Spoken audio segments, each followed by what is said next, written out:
I have the pleasure in introducing Dr. Srinivasan Ramani. Dr. Ramani is currently the Director of Science and Technology at HP Labs, India, and is responsible for work on ICT and education. He is also working in the area of convergence of computer-based and paper-based workflows. He is immediate past president of the International Council for Computer Communications. Earlier in his career, Dr. Ramani served as President of Computer Society of India. He is now going to deliver the special keynote address for this conference. Before handing over the mic to him, I have a small announcement. Immediately after this keynote talk, we are going to break for the lunch, and after the lunch, we will assemble back here for the panel discussions. Over to Dr. Ramani. And Mr. Goswami, it's a pleasure to be all here with people like you who are so active in this area, and with the host of others. And I think correctly, Kriti Ramamrutam said this, that it is almost as if we are within the family. This community is a pretty well-knit community of people concerned with ICT and socio-economic development, and just about every face is a familiar face. So it's a happy occasion. We're all together again to discuss these issues. I have a number of things to talk about. You don't get my slides, do you? Is there a problem with this? No, we have your slides. Okay. Let me give you a very quick summary of what I'm going to say, because even if you forget about everything else, I would like you to remember this. I'm largely going to be talking about kiosks, and I think making kiosks more effective and making them an economic reality, I think are very important goals for the whole movement. And one of the ways in which I believe that can be made better is to make them handle paper documents better. We'll talk about that. Secondly, I'm glad that the Gateway Foundation has focused on spread of knowledge and information and given it significant emphasis. And I believe we ought to go even further. The primary purpose of a kiosk in a country like India, it appears to me, should be educational. And so we are going to talk about the problems in education and how possibly we could use kiosks to address some of these problems. And as a part of that, I would also talk about this issue of using multimedia in kiosks and in general in education. So that is roughly what I'm going to be doing. I need to make sure that I time myself. You do not want the organizer to come and announce that lunch is cancelled or something like that. We can't afford that. So I will watch what I say. The first point that I wanted to make was that an economy like this runs very heavily on paper. Paper is very important in our lives. And I was thrilled to hear Mr. Murali Krishna Kumar saying this, that you need paper at every stage of your life. And he almost took the words out of my mouth. I have a slide, I think, which talks about how you are born with a birth certificate, then you get a degree certificate and a mark list, then you get married and get a marriage certificate, and you end with a death certificate. And he said exactly the same thing. So we are heavily dependent on paper. But ICT and paper seem to divide the world. I call this a paper curtain that divides the haves, ICT haves, from the people who are the ICT not haves, ICT have-nots. And the paper curtain denies the people who use paper a variety of advantages that ICT has. While it is fairly easy to develop the technology to move the strengths of the ICT world into the world of paper documents.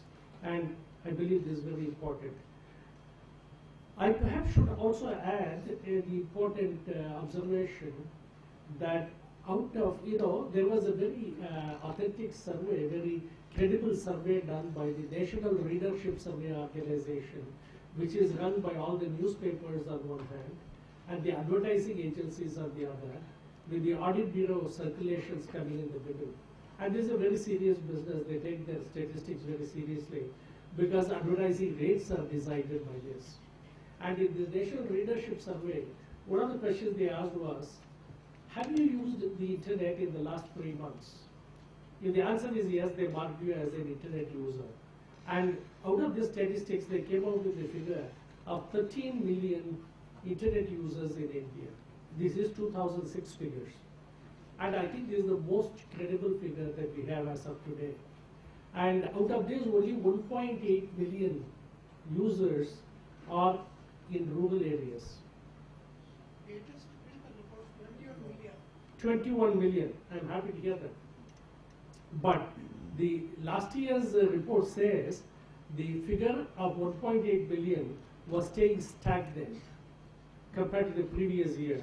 So it had been stagnating a bit. If it has increased 21, we would be happy. And the 21 million, you are talking about the overall figure. But the rural figure is 1.8 billion. And that 1.8 billion was reported to be stagnating as of 2006.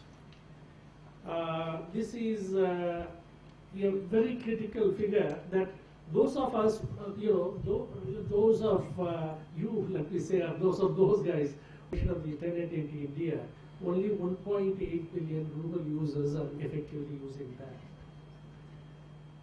Paper transactions are very slow and time wasting.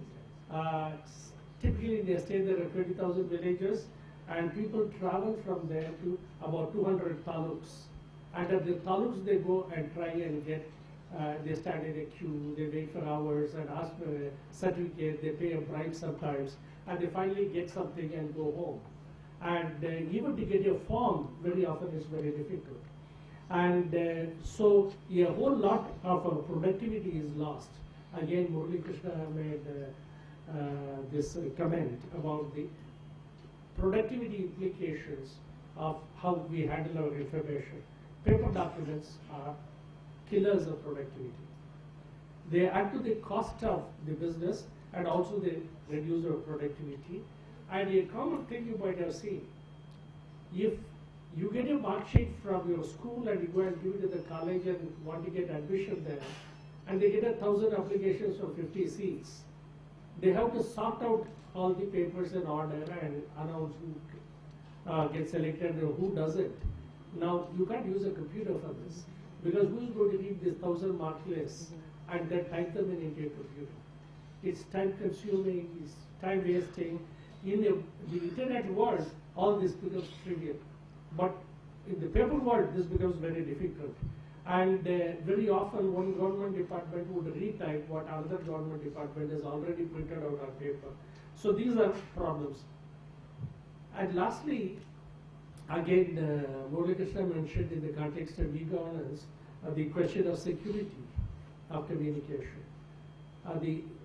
Today, anyone who makes any investments today in the market gets the ultimate security of the DMAT operations, dematerialized ownership certificates. And though there are only 2 DMAT centers in the whole of India, we all know that no one can fiddle with the records kept there, and we have the benefit of security. This is for those of us who are in urban areas and those of us who are fortunate enough to have a DMAT account. But this kind of security is denied to people who depend upon paper documents.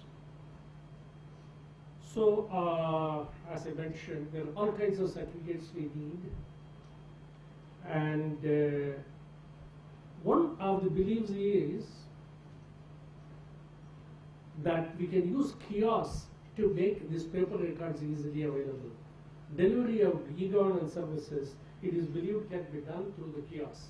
So if you have only 200 taluk offices and you need to serve 20,000 villages, you depend upon maybe 5,000 kiosks. And this 5,000 kiosks will serve 4 villages each. And the people can come up to the kiosk, ask for a document, get it printed out and take it away. But look at this. What kind of fraud it can lead to? If my mark sheet can be printed at a kiosk, it's very easy to print out a fake mark sheet also. And it's a far more profitable business to print a fake mark sheet than to print a real mark sheet. So there are serious problems with that. Anything that is printed on a computer printer looks, it came out of a computer printer. How do you know where it came from? If you send something like an image, it is nothing more than a Xerox copy, a photocopy. It is an unattested photocopy. Who's going to attest them? One way to do that is, the kiosk takes all your requests, prints everything, and keeps it, and tells you to come next Friday. And a government inspector turns up on Fridays, and he signs the attestation, he attests the copies. Now, there is no way to use the internet, because you have lost a week. And you have, finally the man who comes is not going to have time to verify anything, he's going to put a signature and everything that is there. So these are some of the problems in paper documents. You generate a document typically using a server or a PC, and then give it to the end user, who goes and gives it to somebody like a bank to take a loan on the basis of the crop is growing on his land or whatever. And there at the bank, the document's authenticity has to be verified, and some details have to be keyboarded into their own system. This is a complex thing, and it has to be viewed in the context of the authentication mechanisms currently in use. I have some quotes from a US Supreme Court ruling here, and it says 26% of the time, this was all evidence produced before the court, and they have recorded this evidence. 26% of the time, you do not know if a signature that is from S. Ramani is really that of S. Ramani. You look at it, it looks like his, and you accept it. But sometimes you get a doubt. Is it 26% of the time you have a doubt? 7% of the time you accept a fake signature as a real signature. This is for the non-expert. For the expert, the numbers are better. And imagine how easy it is to create a forged document. All you need is 100 rupees worth of a rubber stamp and 15 minutes of copying somebody's signature a few times to get a bit of practice, and then you can copy it well. And therefore, this is compounded by other issues. There is a signature, but you do not know what is the name that is behind that signature. And the document may not contain a clear name there. It might contain a designation. And you do not know whether the person by the name was really in that position of authority to issue the document or not. So the only way somebody like a bank verifies a government document is, looks at it, it's thick paper, it looks like a government document, and if there is a rubber stamp on it and there is a signature, let's take it. So this is the kind of thing that we do. So the rubber stamp and the signatures are unreliable methods of authenticating documents. And I have already covered this. When you print them at the kiosk, who's going to attest them? Nobody is going to attest them. And the whole idea is we somehow can reach something like 100 times bigger population than we are able to serve easily today. Instead of 200 taluks, we need to go to 20,000 villages. So we have to solve these problems of getting documents safely printed at a kiosk at a remote location. This is a bit of a diversion showing the police commissioner of Bangalore inspecting 10 motorbikes or something like that, which had all been bought with fake documents. And one of the Bangalore newspapers reported last year that people produced fake salary certificates, fake bank statements, and gave them to yet another bank. You produce a fake statement of one bank to show that you have a salary, and you produce a fake salary certificate, give it to another bank who is very eager to give you a loan. You take 60,000 rupees, buy a motorbike, sell it for 50,000 rupees, and you run. And this is the kind of thing that is happening. These are fairly common.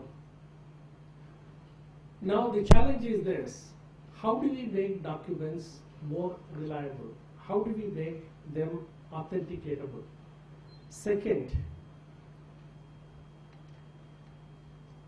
we would like machine readable data to be produced so that the government doesn't have to employ tens of thousands of people to keyboard data.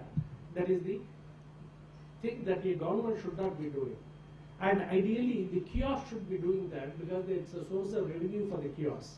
If we want small entrepreneurs to run kiosks efficiently and earn some sustenance out of that, you need to let them do that. If you want to let them do that, you have to have a mechanism whereby there is a simple method of transferring the data to your government office. A simple method is this. Using a simple application, a kiosk operator can keyboard an application in any standard form. And having keyboarded it, you print that document with a 2D barcode at the bottom.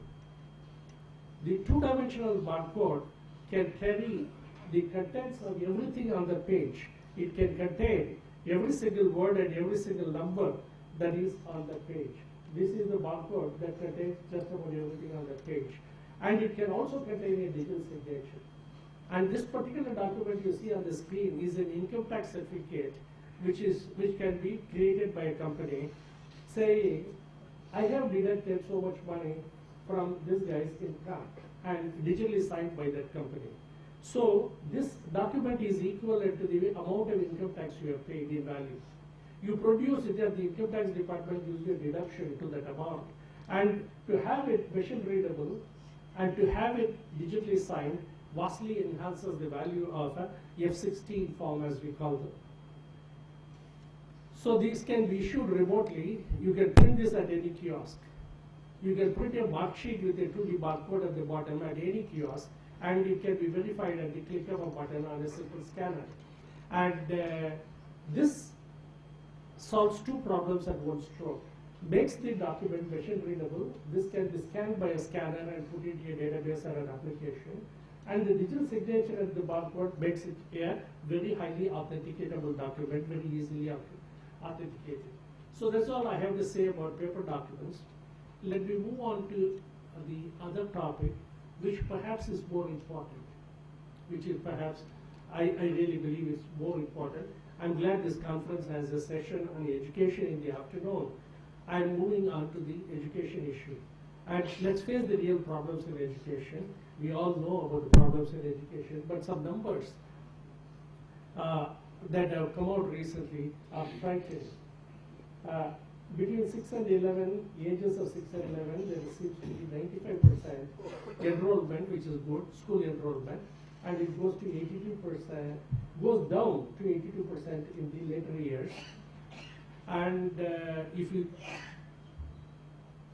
take the whole lot, it goes down. From 6 to 14, we have 82. But if you look at 11 to 14, it comes down to even worse, it is 61%. So what do we read from this? That there is a very high dropout rate and a lot of people are denied education. This comes out of the Ministry of Human Resources document. And this covers about 242 million children in that age group. But I think that is not the shocking thing. The shocking thing is worse. This is an example provided by an NGO who is active in the education field. I have the URL at the bottom of the slide. And a child is asked this question: what is the difference between equatorial circumference and the polar circumference? And the child knows the answer, 72 kilometers. The visitor says, do you know what is the equatorial circumference? No. Child doesn't know. And what about polar circumference? The student doesn't know. And what about circumference? The student has no idea. Visitor says, then what do you know? The student is very smart. He says, I know that the difference is 72 kilometers. That is all they are going to ask in the exam. They are not going to ask me what is circumference. They are not going to ask me what is polar circumference. So you can see the child is a whole lot smarter than the visitor. This comes out of education initiatives in India. This is NGO. And they have reported this. There is a slightly more frightening story about, reported by Feldman, the Nobel laureate. And he talks about visiting a school in Mexico, and where there is more or less verbatim description of a conversation between the visitor and the school child. Actually, he watches, Feldman has watched the teacher talking to a class. And children learn all kinds of things. I do not know what are the exact words there. Things like,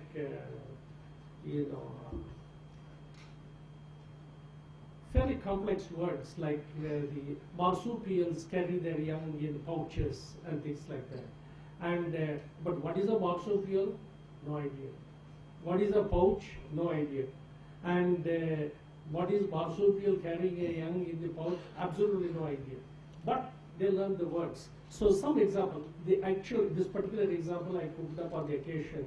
What is Feldman's own report of that observation in the class is given on the website that I quoted just now. You ought to go and read that. It is similar in spirit, but not exactly in the words.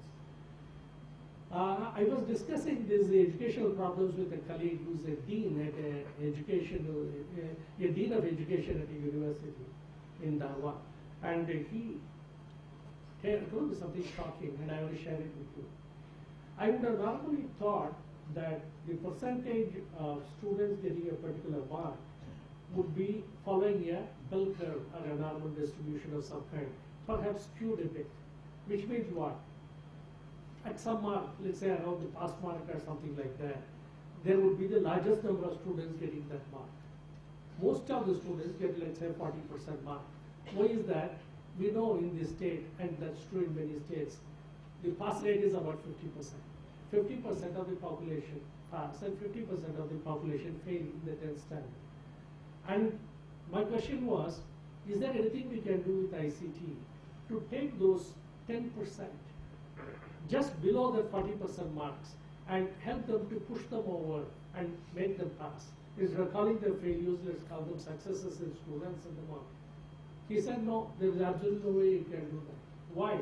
He says, this is what I have studied, and he reported a study he has carried out. And in this study, he says, there is hardly anyone between something like 35 marks and 40 marks. Nobody gets 37 marks.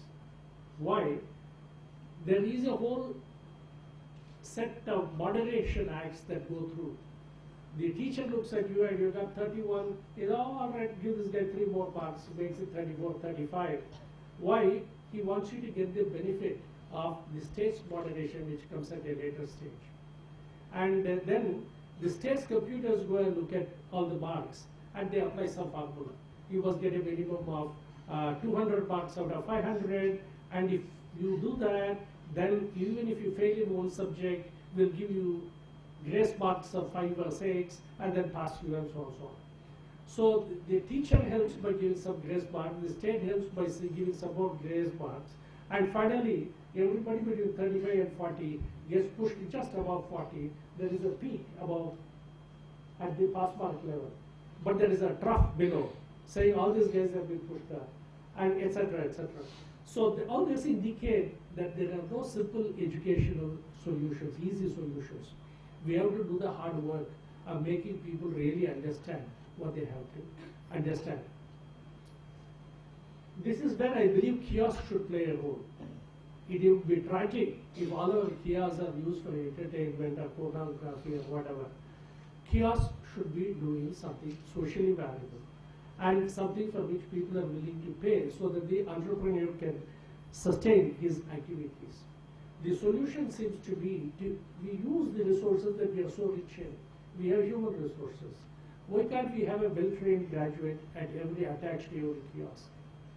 And if you know what is the kind of income that the kiosk can generate, why can't this graduate support? I think it is not just the magic of the internet, it is people's knowledge, people's care and attention that makes all these tools valuable. I think that graduate sitting at a kiosk could contribute a lot by supervising, by training, by facilitating the learning of the tool itself.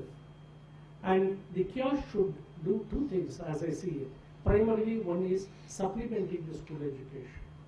In urban areas, the parents very often will pay the school something like 500 rupees a year fees, but they will pay 20,000 rupees to their tuition classes to make the student pass.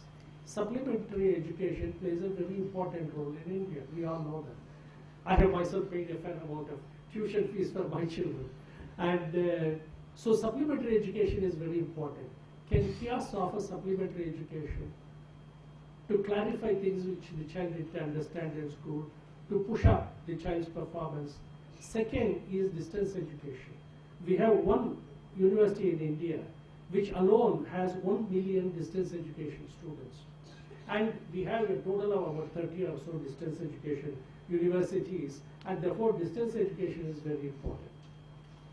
And we have a colleague at the CDAC, we had a colleague at CDAC Bombay, and I think many of you would know him, Murali. And what he did was, he took a distance education, enrolled for distance education, masters in computer education, masters in computer applications. And I used to occasionally ask him, what is happening? How far have you come along? It took him 5 years to complete that course. He was very hardworking, was very knowledgeable, but he took 5 years. So I said, what is this delay? And he said, I took a course last semester. I am waiting for the results. The results haven't come. I do not know whether I should enroll for the same course for the next semester. So I contacted my advisor there and said, what should I do? You have not given me the results earlier, but you are rerunning the course. What should I do? The advisor, it seems, told him, you enroll for the new course again, and when your results come out, it turns out your pass will give you your money back. So you pay your fees and enroll, because the university can't give you your feedback in time. Now, if that is the kind of feedback in distance education, how are we going to survive? So the question is, can we use kiosks to help people do distance education? I think kiosks should be open to a lot of people, not only students in the school, but perhaps kiosks should be given space at school premises so that they can help the students and they have some credibility, so that they have some infrastructure, but they can be open to the others as well. And given the fact that our educational management is so difficult today, there is no point in overburdening the schools with kiosks. Maybe they should be managed by entrepreneurs. So let's look at the advantages of using kiosks for distance education. The university which I mentioned, with about 1 million students, has about, I think, 1,800 study centers. But if we seem to have in India, somebody should correct me on this. I do not have authentic numbers on this, but I have read in the newspapers, we seem to have approximately 1 million kiosks. Million cyber cafes or kiosks or whatever you call it. Some of our colleagues in DOT might be able to tell us. It was about 1.3 STIST PCOs. Internet kiosk is not that number. Nowhere that time. Okay, let me repeat that. Mr. Ramakrishnan says STD PCOs, which are just telephone access points, are of the order of 1.3 million. And he doesn't believe that the number of internet cafes can be anywhere near 1 million. Okay, so the number, we have to find out what the number is. But I did read in the newspaper that there are 1 million kiosks. We can figure out what is the actual number. We'll have to do that. But what can a kiosk offer? I think kiosks should offer stored video programs which are valuable for education. This country spends a huge amount of money on educational television, but do you know, anybody here knows a student who watches education television and gets anything out of it? Could you raise your hands? Do you have a student watching an educational TV channel? A college student or a school student? And when I give a talk like this at various places, I ask this question. Rarely do I see a hand going up. I've seen 1 or 2 hands in the last 4 or 5 talks I have given. Then hardly anybody watching education television. Why? You cannot put out an education television according to your own schedule and expect students to give up what they are doing and come and sit and listen to it. A student will listen to education television only when he or she needs it. And at that time it should be available. That's the great thing about the internet. The resource, information resource is available when you need it, not according to its own schedule. So kiosks can store education television programs and make them available through a simple search engine. So you go and type a few words, something like physical acoustics or whatever, and you get to know what are the video lessons available on this, and you click on one of them and you see it. And you see it at any time, day or night. You see it a week before the exam and you really get motivated to see it. So that is one thing they can do. Plus, they can offer in just about everything. Videograph presentations and interactive multimedia applications, online tests, educational games. A whole lot can be offered by kiosks. There is one beautiful method of getting video to all parts of the country without depending upon broadband. The DTH equipment that you see here, you can buy it for a few thousand rupees, 3,000 or 4,000 rupees. And people buy it for their houses. Why can't a school buy it? Why can't a kiosk buy it? And if you do that, education television comes to you in digital form, ready to be stored. And there are cards which will interface it and cost very little. And you can store this stuff as MP4 data. And you can store several hundred hours of data on a 100 gigabyte disk. And so DTH TV is an important source of video content, and it can be stored and can be made available to students at any given time. You can also make live TV available if there are 20 PCs in the cyber cafe, and if there is one DTH receiver, you can make one educational TV channel or two educational TV channels immediately available on the PCs. And that opens up a great, important opportunity. That is, I will come back to this in a minute, the opportunity of interactivity. If a student is able to see an education TV program on a PC, the big advantage is the student can watch the TV broadcast and immediately interact with a distant computer, a server at the university or at some educational center. He can do a number of things. He can download notes, take online tests, access records from a centralized server telling him how he has been performing, and ask questions through a simple messaging application as if it looks like SMS on a PC, and he ought to be able to get replies from a remote teaching assistant. He can do all this. I'm going to go back to your slide earlier, but let's look at this concept. The concept is this: education TV doesn't work for one reason I mentioned, that you need it when you really want it, not other times. And it is not available when you want it. Second, education TV doesn't care for what you say. It is non-interactive. Whereas, if you have education TV available at a PC at a cyber cafe, it can ask you a question in a different window over the internet, and you can answer it. Use a multiple choice question, the machine can grade you immediately and tell you whether you are right or wrong. And the system will know, where are you attending regularly? Are you doing 4 half-an-hours a week? Is your attendance good enough? Are you pacing yourself? Are you attentive throughout the class? Are you answering all the questions? And are you answering them correctly? How well you do? All this can easily be figured out by a centralized server somewhere, sitting at a distance education university, dealing with hundreds of thousands of students at a given time. These are some of the possible dreams we ought to dream and try and implement in the field of education. Let me wind up by saying only one thing, that is, there is a demo here of a system called EduCenter, and you will see this in the exhibition area. It shows what can be done. We don't have a DTH antenna here because it's indoors here. But we do have a server there, and the server stores things that makes a digital library here using open source software and makes this available on a LAN.